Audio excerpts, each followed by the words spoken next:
Hi everyone, in this video I will show you how to transfer website from Hostinger to Hostinger.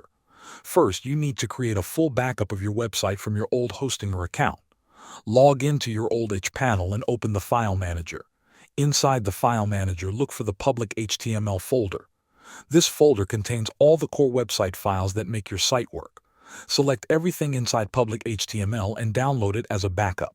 After that, go back to your HPanel dashboard and open the Databases section. Export your database and save it on your computer. Once you have these backups saved, you can prepare the old account by removing the website. In the old Hostinger account, go to the Website section and delete the website. This helps free up resources and removes the domain from the old account so you can connect it to the new one. Next, move to your new Hostinger account. On the new HPanel, add a new website and enter your domain name.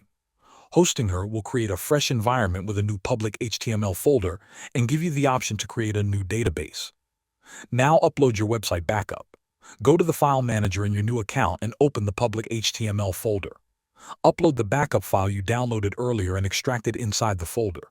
Your website files will appear just like they were in your old account. When this is done, your website should load from the new Hostinger account. Thanks for watching.